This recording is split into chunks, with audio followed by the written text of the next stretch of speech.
La radio le sienta bien a la noche. Con la compañía que necesitas.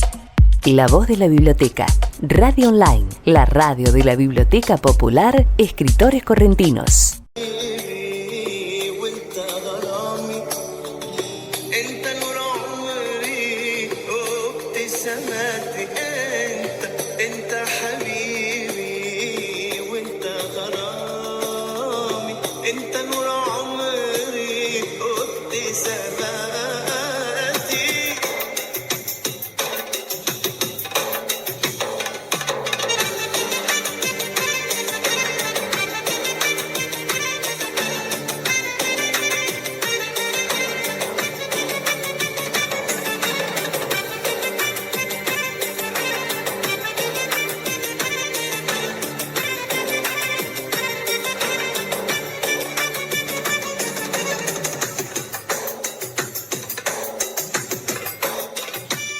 Buenas noches, queridos amigos. Estamos en un nuevo programa del ciclo Entre Cedros y Café. Vamos a estar con invitados de lujo como lo es en cada programa. Este ciclo, como ustedes saben, es una invitación de la colectividad libanesa hacia las otras colectividades que nos quieran contar sus historias de inmigrantes. Por aquí han pasado colectividades alemanas, también italianas.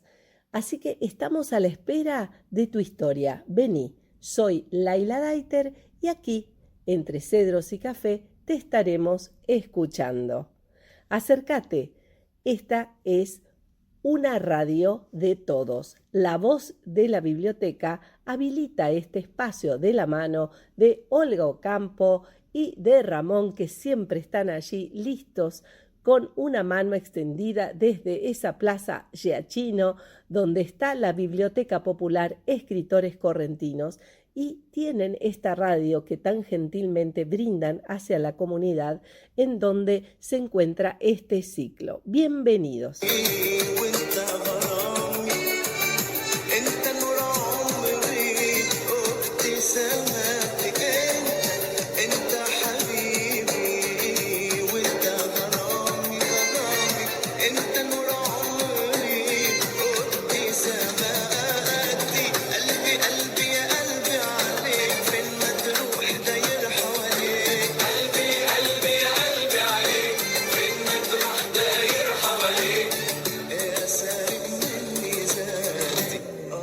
Estamos escuchando una música de Wael Khoury y disfrutando con ustedes estos mensajes que nos mandan amigos del programa.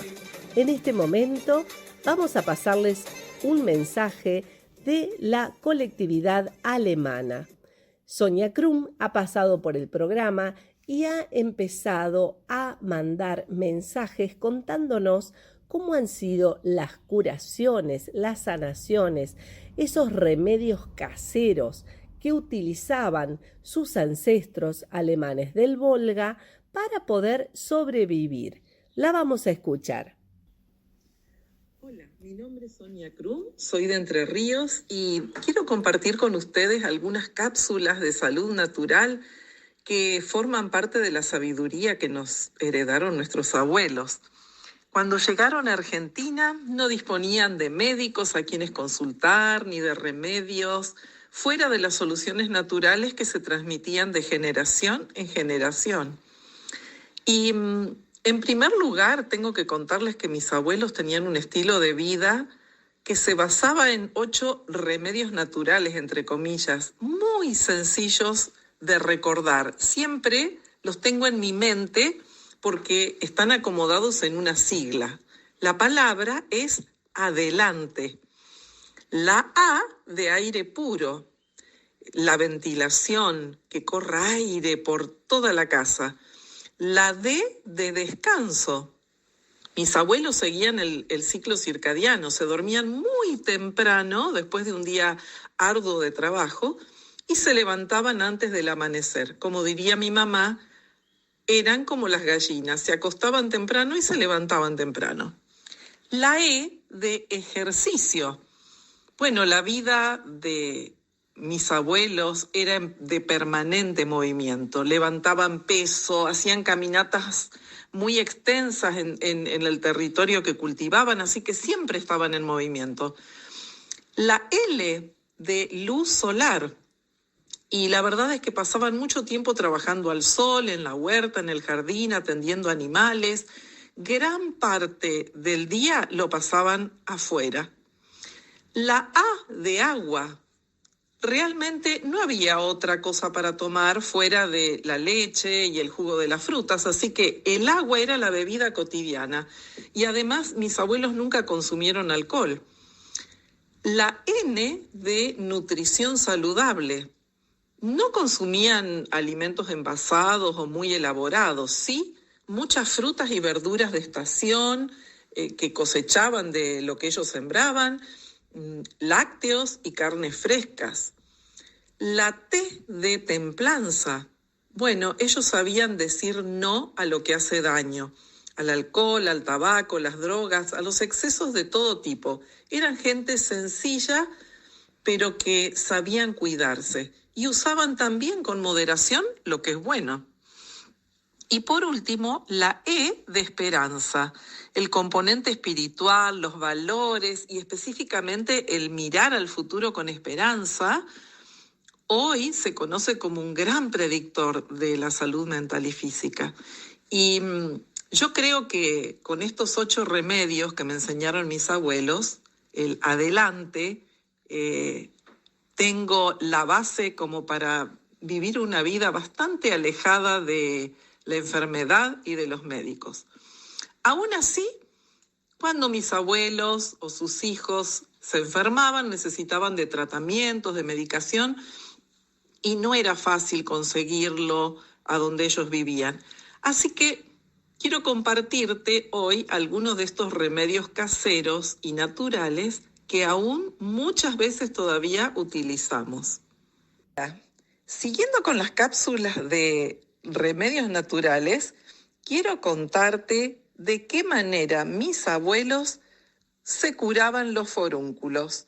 Bueno, sí sé que hoy no es una dolencia que se ve a menudo porque tenemos otra forma de alimentarnos y de realizar la limpieza de la piel, pero en la época en que ellos eran niños y cuando mis padres eran niños, esto parece que era bastante común y muy molesto y doloroso, porque para los que quizá no lo recuerdan, un forúnculo es una protuberancia que se sitúa debajo de la piel y está ocasionada porque los folículos pilosos se infectan y generan pus. Eso se inflama y realmente lo más doloroso es que este enorme grano no tiene bocas o no tiene puntas por donde pueda dejar escapar lo que produce dolor.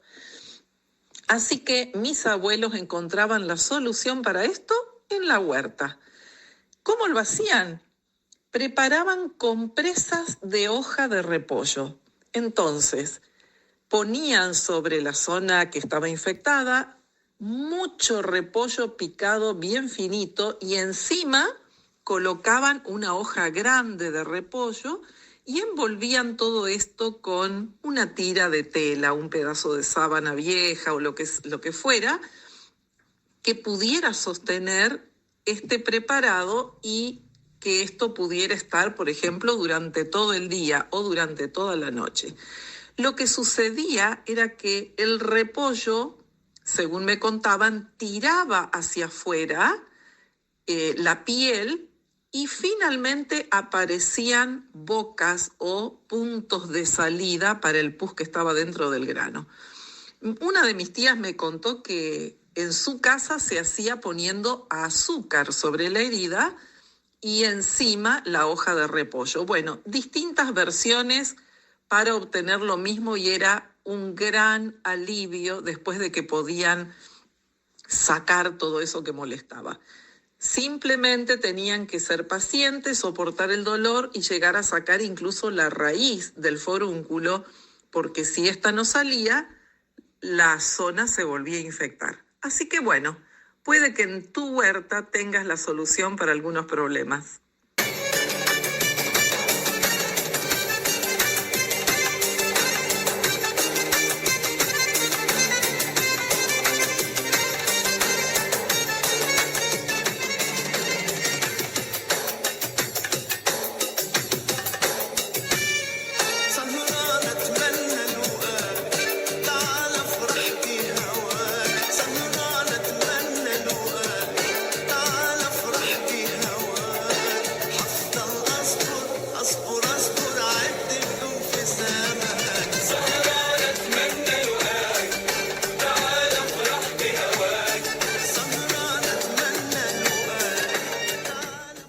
Escuchamos con mucha atención los mensajes que nos envían nuestros amigos, quienes han pasado ya por el programa, pero quieren seguir de alguna manera enviándonos historias, cuestiones de las costumbres que tiene que ver con la vida de los inmigrantes. Recién escuchábamos a Sonia contándonos esta palabra adelante, que quedó como una sigla muy clara sobre una vida sana. También estos remedios caseros que recién empiezan, porque nos han mandado varios, así que programa a programa iremos escuchando los remedios caseros que nos envía Sonia Krun. Muchísimas gracias, Sonia.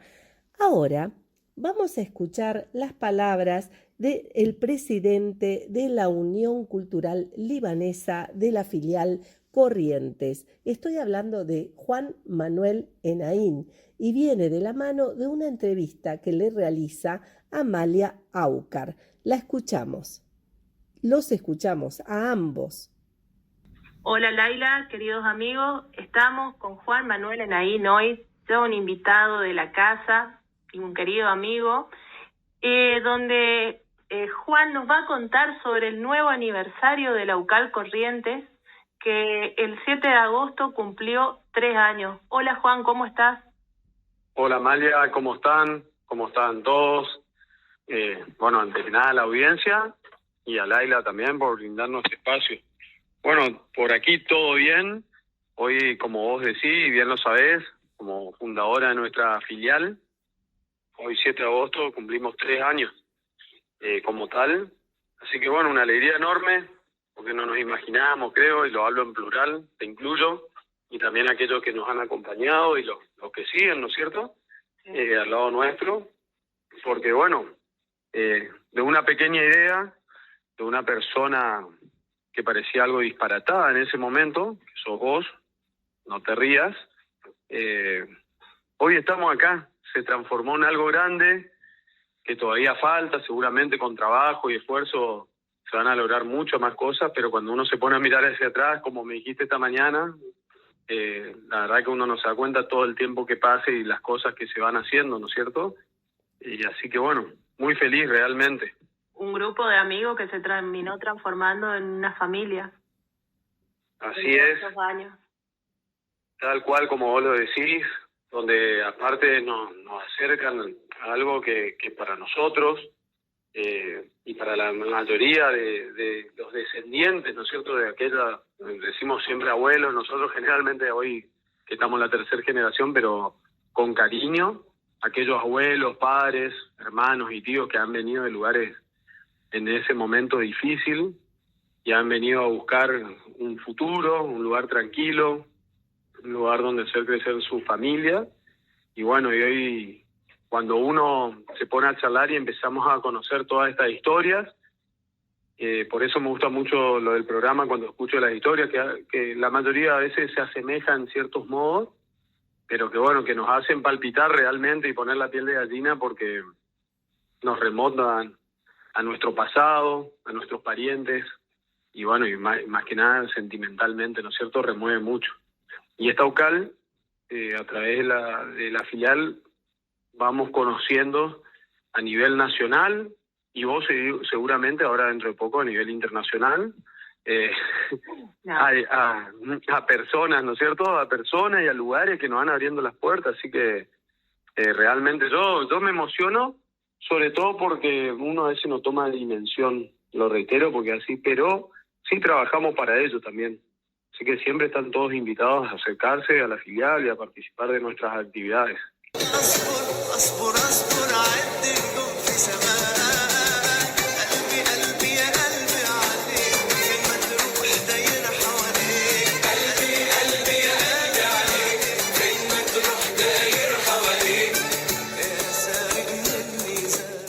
Así hablaba junto con Amalia, Juan Manuel Enaín, presidente de la Unión Cultural Libanesa, filial Corrientes, y estaba empezando a contarnos acerca de las actividades que se van a realizar.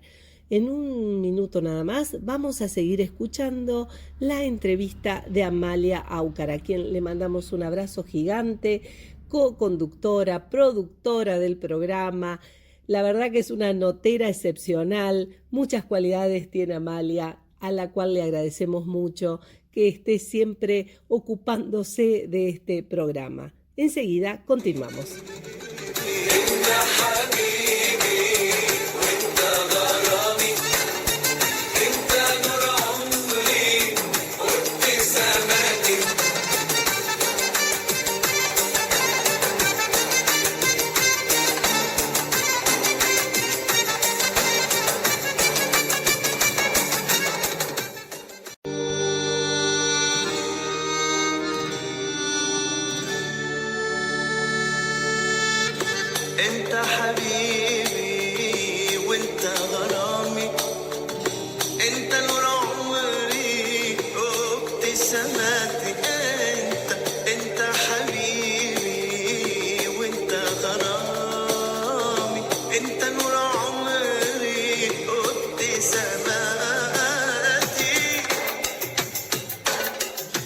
En Tajabibi estamos escuchando a Bael Juri y estábamos escuchando hace un ratito a Juan Manuel Enaín, que nos contaba acerca de la UCAL, y ahora nos va a hablar acerca de las actividades que va a llevar adelante o que ha llevado adelante ya UCAL Filial Corrientes.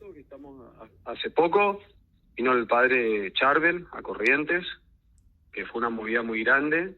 En lo particular sí me impresionó, desconocía que haya tantos fieles también en nuestra ciudad y bueno, y aledaños, porque vinieron de muchos lugares del interior y del Chaco, y ahora estamos trabajando, vamos a hacer un café, casi confirmado el 2 de septiembre, será en la Sociedad Libanesa, con Serafín Café. Bueno, vamos a hacer una charla sobre el mismo y estamos trabajando sobre eso. Y algo más me estoy olvidando. Y por otro lado, dentro de poco, pasa de rápido, en octubre tenemos el congreso a nivel nacional en San Juan, donde vamos a acudir. Nosotros estamos confirmados, vos y yo, no sé si va a estar chiquita. Y acude gente de todas las filiales, los centros de todo el país, que se van en conjunto con la JUCAL, que es la juventud de la UCAL. Y bueno, entiendo que acuden alrededor de 300 personas, estimativamente. No sé, vos corregime. No, pero creería que la verdad que no sé el número exacto, pero van a ser muchísimos paisanos de todo el país que participen. Sí, allí las actividades que se van haciendo, sobre todo, son muy enriquecedoras, porque imagínate un intercambio, ¿no es cierto?, entre las personas de distintas provincias, los contactos, ese intercambio, ¿no es cierto?, de actividades, justamente la actividad no solo en las mismas filiales, sino con los jóvenes y con los de la UCAL de distintas provincias y a nivel nacional. Y bueno, yo participé la primera vez el año pasado en Rosario, no tenés más participaciones en otras, pero bueno, realmente te traes mucho, es decir, al principio parece que va a ir muchos días a un congreso, son 3, y después venir parece que pasó muy rápido. Sí. Así que bueno, estamos entusiasmados con eso. Es la alegría de encontrarnos, porque como siempre fue nuestra premisa, mantener vivas nuestras raíces. Así es.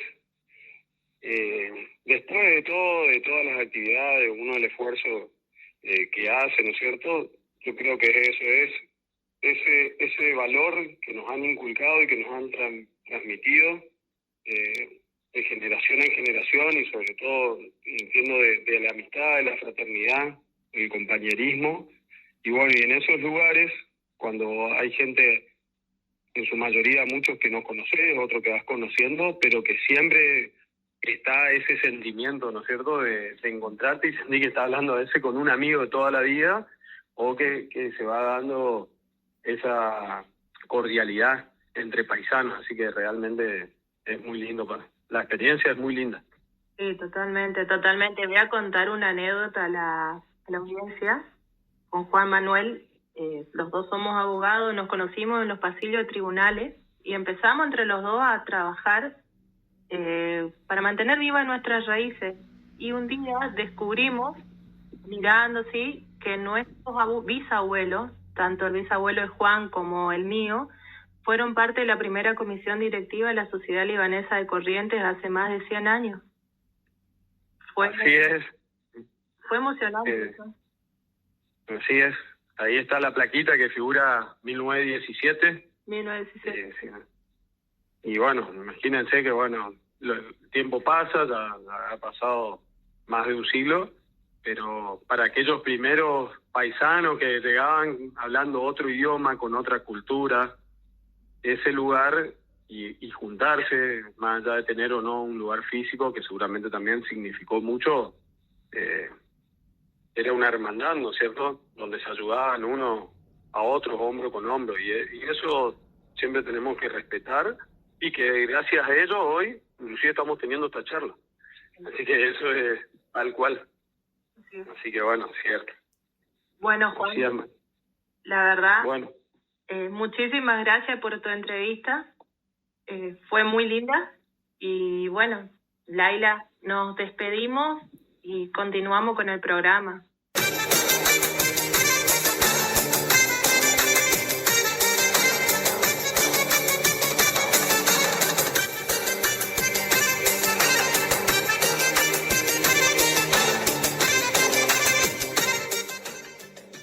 Y hablaba Juan Manuel Enaín, recordándonos que somos hermanos, ¿no? Él hablaba de una hermandad, algo que empezó 100 años atrás, cuando llegaron los primeros inmigrantes aquí, y en este caso el abuelo de Amalia, el abuelo de Juan, y hoy son ellos quienes siguen, ¿no? Toman la posta y continúan, y dicen, hay que respetar eso. Hay que respetar lo que ellos quisieron, hay que respetar esos valores de hermandad que ellos hicieron y tejieron hace tantos años.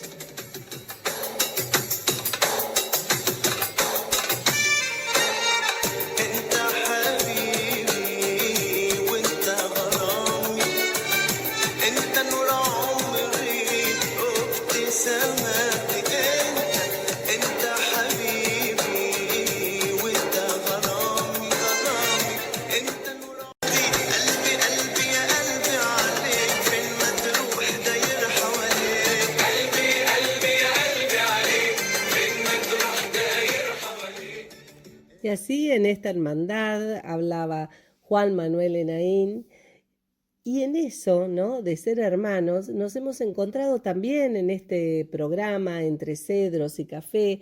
Cedros por esa nobleza, esa madera firme, noble, ¿no?, que de alguna manera nos representa a los libaneses. También el café en esa mezcla de granos donde el aroma hace a la unidad. Y en esto que llamamos Entre Cedros y Café, que también se ha transformado en un encuentro entre hermanos, nos envían mensajes. Y ahora vamos a escuchar un mensaje de una amiga del programa, Marisa Abogadro Tomé. Ella es magíster y nos envía sus lecturas de sus propios trabajos. Ella vive en Mendoza. La escuchamos, directora de la revista Diáfanis. Un lujo que ella participe en nuestro programa. La escuchamos. Hola Laila, buenas noches para vos y los participantes y oyentes del programa Entre Cedros y Café. Les quiero compartir del libro Lágrimas y Sonrisas de Gibran Khalil Gibran, El canto del amor. Soy los ojos del amante y el vino del espíritu y el alimento del corazón. Soy una rosa. Mi corazón se abre al alba y la Virgen me besa y me acoge en su seno. Soy la morada de la verdadera fortuna y el origen del placer y el comienzo de la paz y la quietud. Soy la cálida sonrisa de los labios de la belleza. Cuando la juventud se apodera de mí, olvida sus tareas y toda su vida se convierte en una realidad de dulces sueños. Soy la exaltación del poeta, la revelación del artista, la inspiración del músico. Soy un santuario sagrado en el corazón de un niño, adorado por su madre misericordiosa. Me revelo al llanto del corazón, rehuyo la exigencia, mi plenitud persigue el deseo del corazón, me aparto del hueco clamor de la voz. Me revelé a Adán a través de Eva, y el exilio fue su destino. Mas me revelé a Salomón, y él se colmó de sabiduría con mi presencia. Sonreí a Helena, y ella destruyó Troya, pero coroné a Cleopatra, y la paz dominó el valle del Nilo. Soy como los siglos, construyen hoy y destruyen mañana. Soy como un Dios que cree y derriba. Soy más tierno que el suspiro de la violeta, soy más violento que la rugiente tempestad. Solo los obsequios no me seducen, la patria no me descorazona, la pobreza no me persigue, los celos no aprueban mi conciencia, la locura no evidencia mi presencia. Oh explotadores, soy la verdad implorando verdad, y vuestra verdad explorándome y recibiéndome y protegiéndome determinará mi comportamiento. Buenas noches para todos.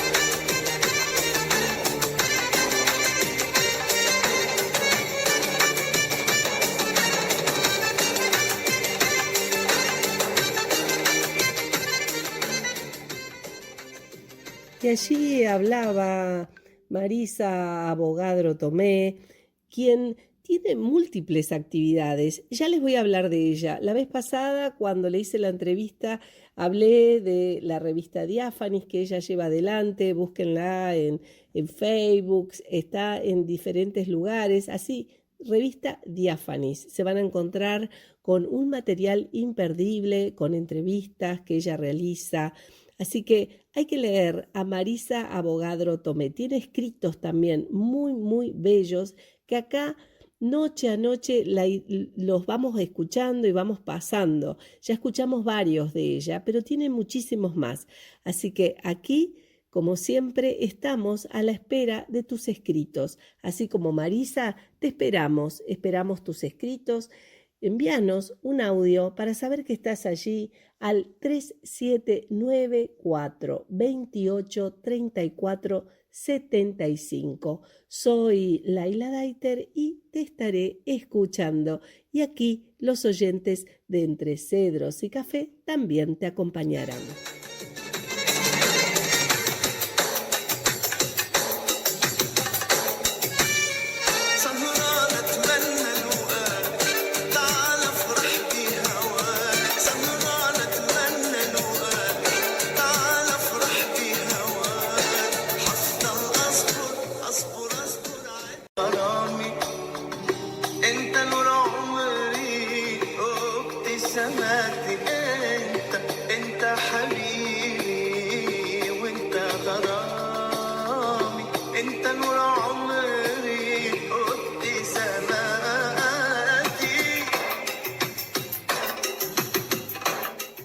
Y como les decía, tenemos una invitada muy, muy especial. Se trata de Marcela Gersi. Ella es licenciada en antropología, es investigadora de UNICEN, de la Universidad Nacional del Centro de la Provincia de Buenos Aires.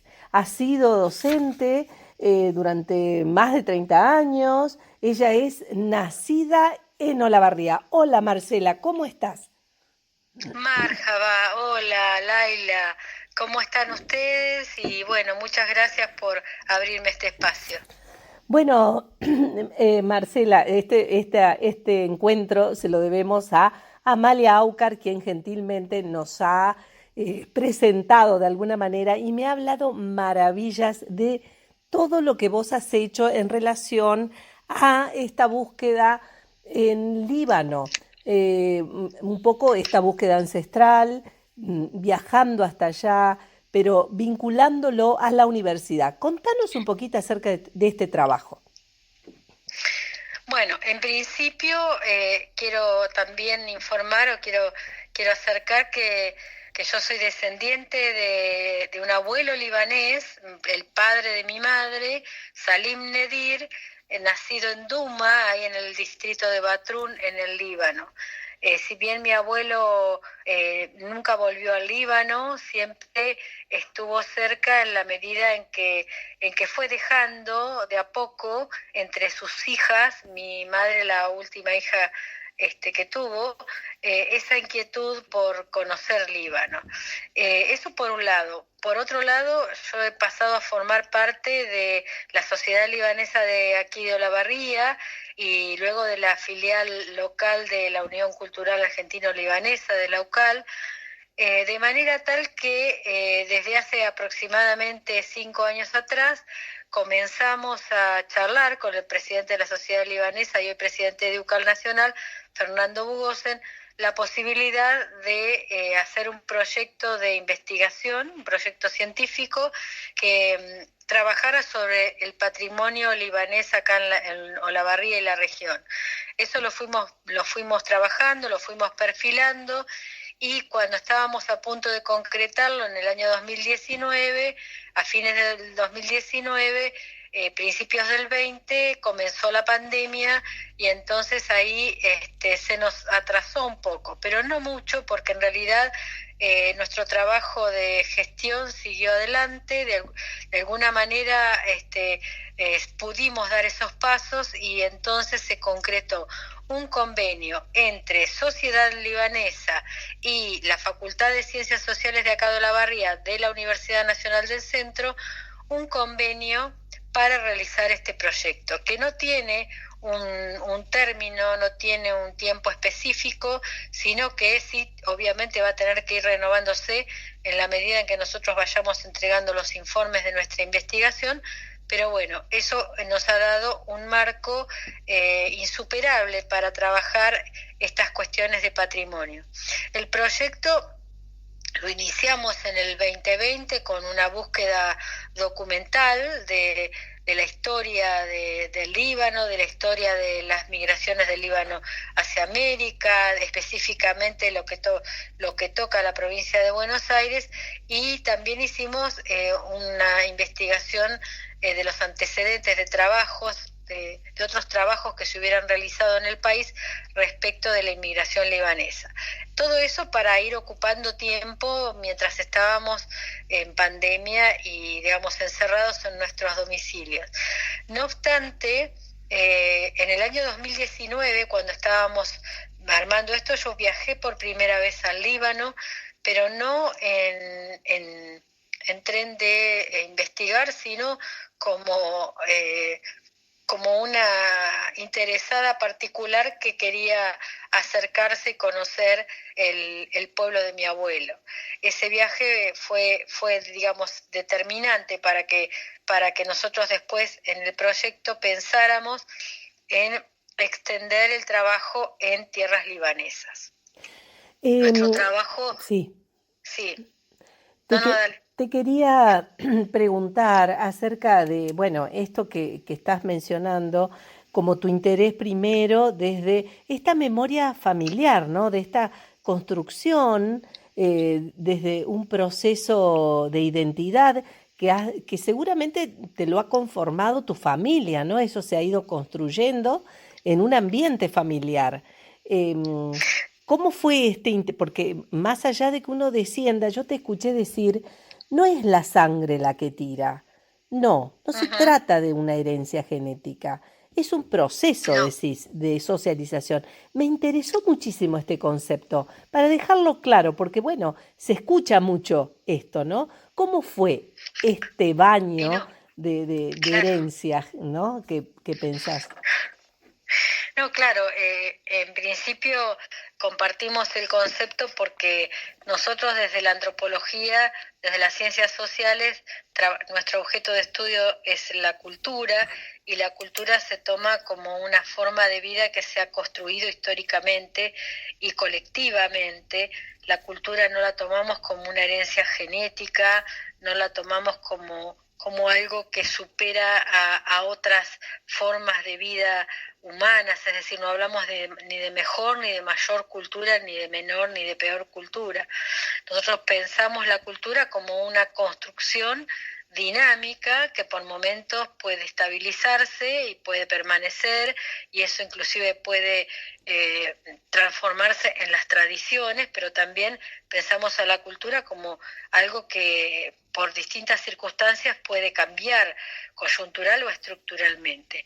Entonces, claro, en la cultura en mi caso ha estado presente, si bien yo no es la única descendencia que tengo, la cultura libanesa ha estado presente en el cotidiano de todo lo que ha transmitido, más que mi abuelo, mi madre, en nosotras somos 2 hermanas, y mi madre gota a gota fue de alguna manera transfiriéndonos el mismo amor con el cual ella nació y creció por el Líbano. Ella fue la última hija de 4 hermanas, quizá la regalona de mi abuelo, la que más tiempo tuvo para estar en sus faldas y escuchar sus historias.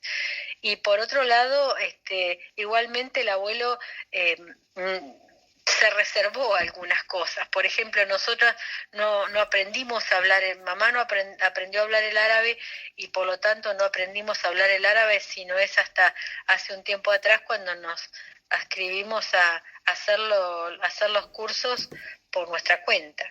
Pero esa historia familiar se transmite, tenga uno conciencia o no, porque a mí me pasó al llegar al Líbano que todas las caras de los hombres mayores eran la cara de mi abuelo, y todos los gestos, las actitudes y los modales de esos hombres mayores eran las actitudes de mi abuelo, y las palabras y las maneras de comer y las maneras de caminar y las maneras de estar sentado era mi abuelo ahí. Yo viví muy emocionada esa experiencia porque me reencontraba con cosas que quizá hasta no había notado o no había distinguido como algo propio de, y sin embargo, estando en ese contexto, las volvieron a la piel, volvieron a estar, volvieron a instalarse. Nosotros por eso mismo también en el proyecto trabajamos justamente con las memorias familiares, con las historias familiares. Nuestro trabajo, como es antropológico, no está orientado a buscar la verdad o a buscar fechas o datos precisos, sino que trabajamos justamente con los sentidos que las personas le dan a su experiencia, le otorgan a su mundo.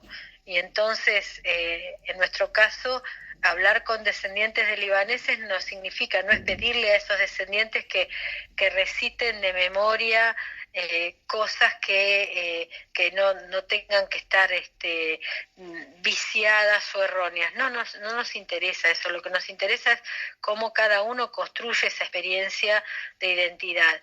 Y es una construcción siempre desde el presente, tomando un pasado en cuenta. Pero ese pasado justamente está pensado, está configurado desde una subjetividad de cada uno de los que entrevistamos o con la gente con la que hablamos. Hablando de esta construcción, Marcela, ¿no? Te voy a dejar una pregunta, y en un minuto que vamos a hacer un pequeño corte, vamos a seguir trabajando esto que me encanta. La verdad que es apasionante.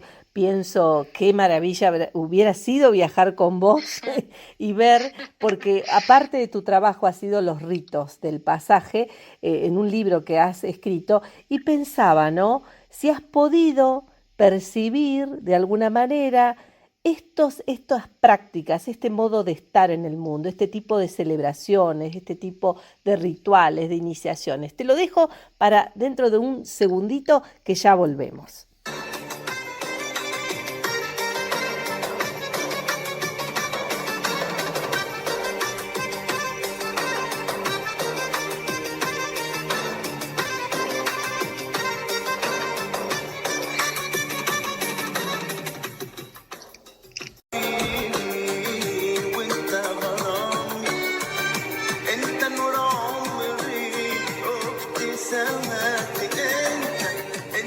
Seguimos hablando con Marcela Gersi. La verdad que es apasionante escucharla hablar, los temas son muy variados, identidad, esa construcción, esto que ella señala como no como herencia genética, sino como un proceso de socialización, cómo se va dando esta cultura, esos modos de estar que ella señala que ha visto cuando estuvo allí en Líbano y sin tener esa intención por ahí de estudiarlo desde las ciencias sociales, obviamente una persona como vos, Marcela, que estás siempre con esa mirada atenta, me imagino que has podido percibir esos ritos de los que hablábamos recién y te dejé como pregunta.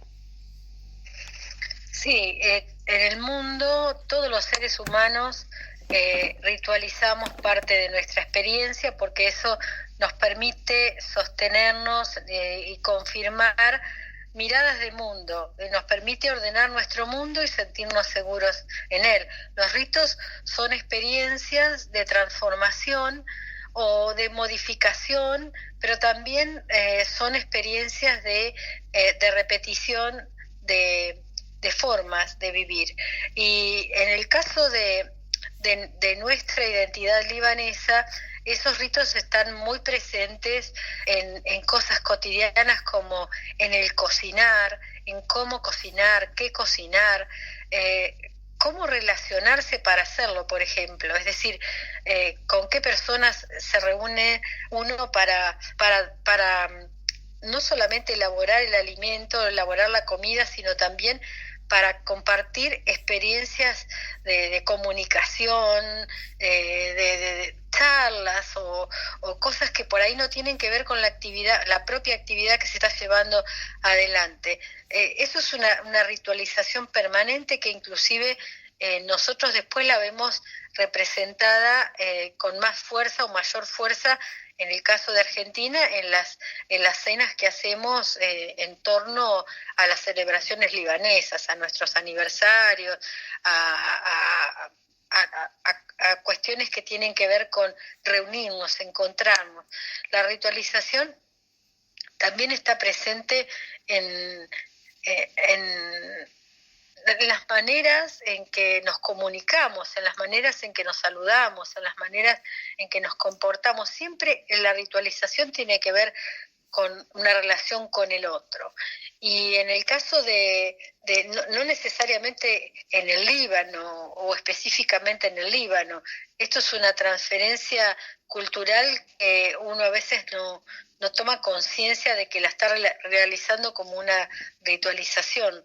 Nosotros acá en Argentina esa identidad libanesa la ritualizamos en las danzas, en los talleres en donde se enseñan danzas, en las danzas cuando se representan en estos encuentros, en estas fiestas, representamos la ritualización en la elaboración de las comidas, en la gastronomía, también lo tenemos presente hasta te diría cuando los hombres se ponen a fumar y dicen no, porque yo soy muy libanés y los libaneses tenemos que fumar y uno se encuentra con personas justamente construyendo, repitiendo una experiencia para que no se borre quizá o para que esa señal de identidad tenga cierta permanencia. En tu viaje vos decías no buscaba la verdad, sino los sentidos. Sí. ¿Dónde ha sido ese hilo que has encontrado como sentido? En tu vida, interno, pienso, ¿no? ¿Cómo ha sido esto a nivel subjetivo? Qué pregunta, porque en realidad hay algo de mi infancia que yo reconozco como algo que te marca la vida.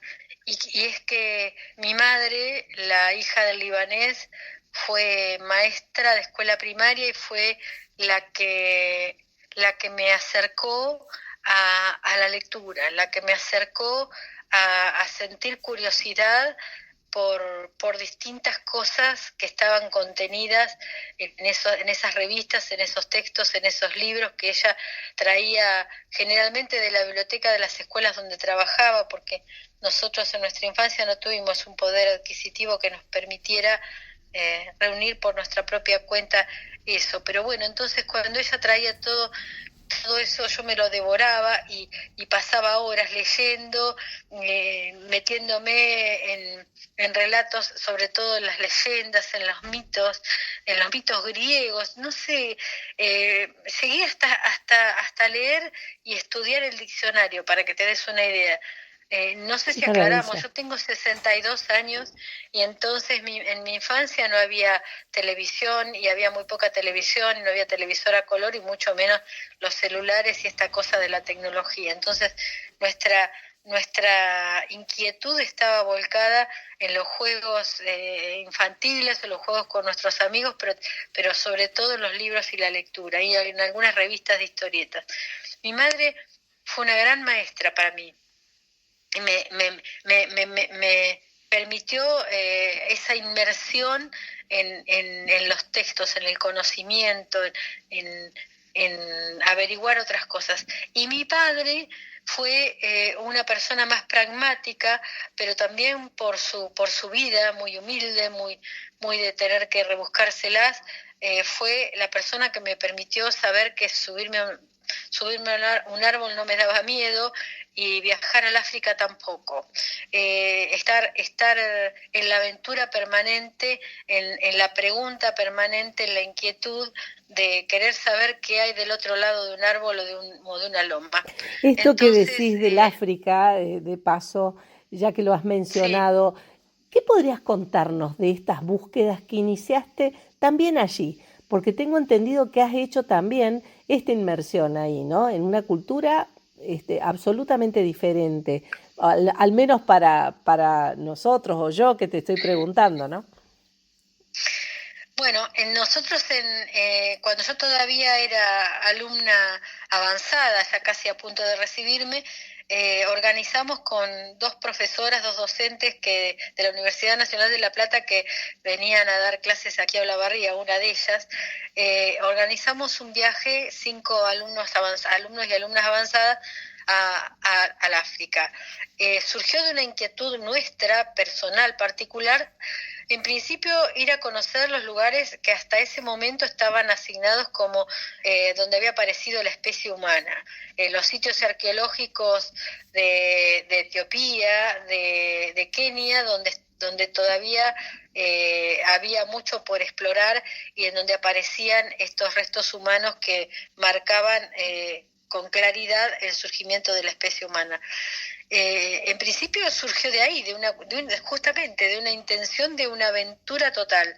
Y después lo fuimos armando como un viaje de enlace interinstitucional, y entonces nos fuimos con las valijas cargadas de publicaciones de la UBA, de la Universidad Nacional de La Plata, de la Universidad Nacional de Rosario, en fin, de todos los lugares en donde los profes nuestros daban clases y tenían grupos de investigación, y entonces acercaban publicaciones propias para ser intercambiadas con publicaciones de instituciones en África. Entonces teníamos cierta estructura, cierto itinerario dentro del viaje, pero después teníamos mucho por ver y por buscar y por asombrarnos. Así que bueno, nos largamos a esa aventura en el año 1991 y llegamos a Sudáfrica y recorrimos de sur a norte, porque además los aviones no llegaban a otro lado, Sudáfrica, Zimbabue, después volamos a Kenia y después de Kenia bajamos a Tanzania. Y ahí nos dimos una panzada, Laila, realmente. Yo creo que eso terminó de confirmar que la elección de esta carrera, que al principio había sido una cosa como una curiosidad a tientas, y yo ya siendo una persona mayor, eso terminó de confirmar mi no sé si llamarlo vocación, pero sí mi militancia. Yo no tengo militancia política concreta, pero sí tengo una militancia muy fuerte con mi profesión.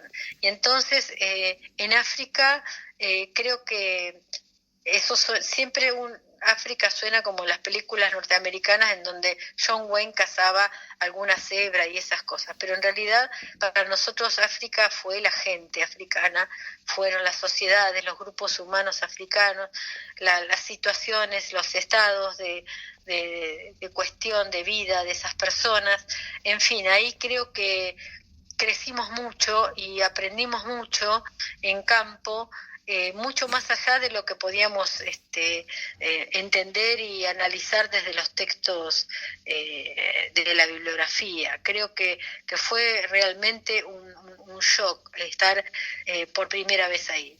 Y después, Marcela, viajado, te voy a hacer una preguntita para luego ir a un corte nuevamente y luego seguir conversando porque está tan interesante. Vos decís que llegaron a Sudáfrica, Zimbabue, Kenia, Tanzania y que te diste una panzada, esa es la palabra, que es muy libanesa por otro lado, porque el libanés tiene esta cuestión de hacer esas panzadas en las reuniones, pero también intuyo por lo que has dicho y por lo que has comentado acerca de esa gente, que ha sido para vos una experiencia de escucha atenta, muy importante.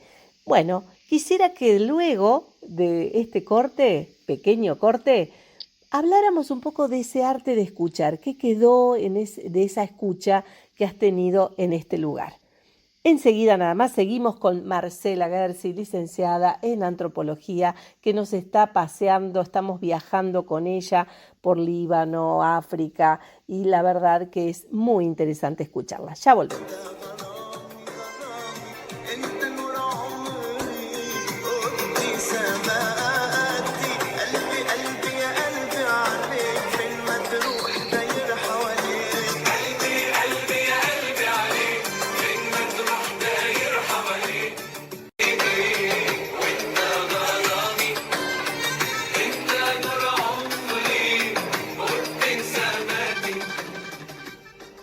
Y volvemos acá con Marcela Gersi, que nos está contando acerca de esta escucha, de qué quedó dentro de sí con ese encuentro intersubjetivo con este grupo humano tan particular que ella con su grupo de compañeros visitó estando en África. El trabajo del profesional o la profesional en antropología es justamente escuchar. Y si bien ahora estamos hablando mucho, en realidad cuando yo me encuentro en un lugar donde las personas quizá tengan una cultura que parece muy distinta a la propia, no hablo y lo que hago es ser una esponja para absorber todas esas voces que se manifiestan desde su propia subjetividad, desde su propio sentido de mundo. Y en realidad este aprendizaje se fue dando poco a poco en este contexto africano, cuando todavía yo no había obtenido el título, y en donde uno pudo entrar en el mundo ese mundo de colonización, en ese mundo de sujeción al proceso de conquista y colonización, voces que permanentemente estaban mostrando esa desigualdad en el espacio geopolítico mundial, voces que están hasta el día de hoy tratando de ser ellos mismos y que no lo han logrado porque los procesos de neocolonización son permanentes y perduran. Para nosotros fue encontrarnos también con pares, porque nosotros también somos países del tercer mundo, en donde todavía de alguna manera estamos sujetos a las decisiones que toman otros países que son centrales o que son hegemónicos. Ese viaje a África no fue el último, yo hice otros 4 viajes más,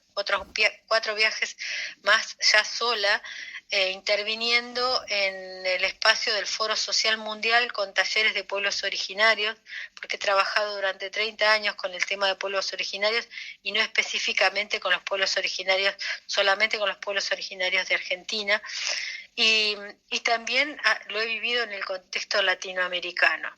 Creo que una vez antropólogo o antropóloga, siempre en la antropología. Uno no puede dejar de colar la realidad que vive, la propia y la de los demás, sino es en clave de la desnaturalización, en clave de hacerse preguntas, cuestionarse hasta lo que parece ya respondido 1000 veces y tan sencillo, y volver a preguntarse para volver a conocer. Eso es imposible, ya uno no puede despegarlo. Y entonces siempre está tratando de acercarse a voces, de escuchar voces y también de dar la propia voz. Ese libro que se llama Ritos de Pasaje en realidad es una construcción literaria. Yo también me he formado en el profesorado de lengua y literatura y desde muy joven he construido textos literarios y recién de grande, de mayor, me he dado el lujo de publicar un libro, pero también está referido a esto que hablábamos anteriormente, a las formas de cambiar o de hacer permanecer sentidos de mundo. No concibo yo la vida ya si no es a través de esta mirada, no puedo sacarla, despegarla de mí y en parte me enorgullece, me fascina, me permite siempre estar en el asombro, me permite siempre pensar en descubrir, en volver a conocer, en volver a acercarme y en tratar de encontrar preguntas y respuestas a eso. Marcela, has dicho cosas muy interesantes que da como para tejer un montón de cosas, esto de encontrar el sentido propio del mundo de cada uno, cuestionarse aunque parezca algo conocido. En cuanto a esto de cuestionarse, ¿qué te estás cuestionando ahora? ¿Qué viene? ¿Cómo sigue el trabajo? Bueno, nosotros estamos en la etapa de recolección, en la etnografía pura, que es el trabajo de campo de recolección de enunciados, es decir, estamos haciendo entrevistas, vamos cubriendo familias, clanes familiares, tratamos de agotar el trabajo sobre una familia para luego avanzar sobre la otra. En principio eso. Por otro lado, estamos haciendo un registro de las maneras de hacer la comida con la intención de publicar un libro que muestre el patrimonio alimentario libanés, por lo menos en los descendientes de los libaneses que llegaron a la Barría en la región. También estamos preparando los primeros informes para ya entregarlos a la Secretaría de Investigación de la UNICEN, porque esto requiere de alguna manera ciertos controles de parte del organismo, pero también estamos con la propuesta de ampliar el trabajo y principalmente de tratar de capacitar sobre todo a las filiales de UCAL, a la gente de las filiales de UCAL, por elegir esta estructura de organización, capacitar a la gente de las filiales para que ellos mismos aprendan a ser antropólogos empíricos y trabajar con las memorias familiares.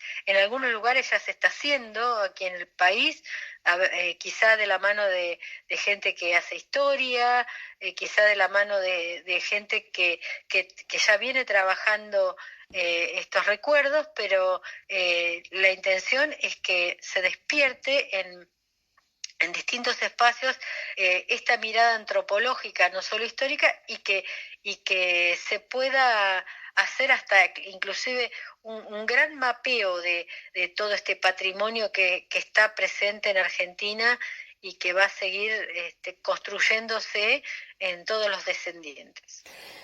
Marcela, nos quedaríamos horas conversando, dijiste cosas muy, muy interesantes, da para seguir 1 hora o más hablando, pero ya sabemos que el programa es acotado y sin duda queda una invitación para vos, para que tengas un espacio, obviamente, cuando vos quieras hablar acerca de, por ejemplo, el tema de la colonización y la conquista, que son voces que compartimos, como bien dijiste vos, con otros países. Bueno, hay claves como para ir conversando que nos gustaría muchísimo, sobre todo esto de ir formando a otros libaneses para que cada uno se transforme en una especie de etnógrafo, ¿no? Y que pueda ir registrando. Así que hay muchos temas como para ir luego trabajando, y quizás te dejamos como amiga del programa para que tengas también aquí un espacio donde cuando quieras enviar un audio, aquí estaremos escuchándote. Muchísimas gracias por estar con nosotros en esta noche entre cedros y café. Muchísimas gracias a ustedes.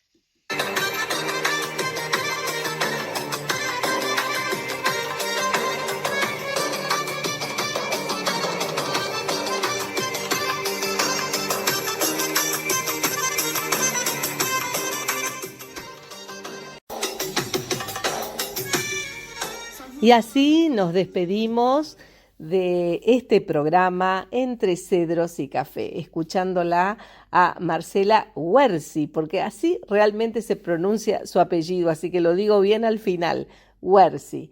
La verdad que la clave está en escuchar, la clave está en preguntar, así lo dijo Marcela. Muchísimas gracias a todos por estar siempre allí. Hasta la próxima.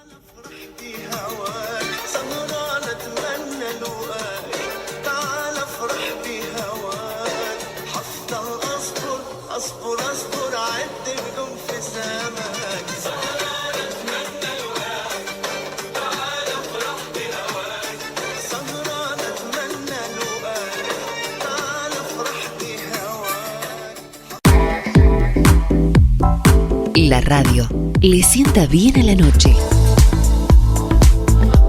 con la compañía que necesitas. La voz de la biblioteca, Radio Online, la radio de la Biblioteca Popular Escritores Correntinos.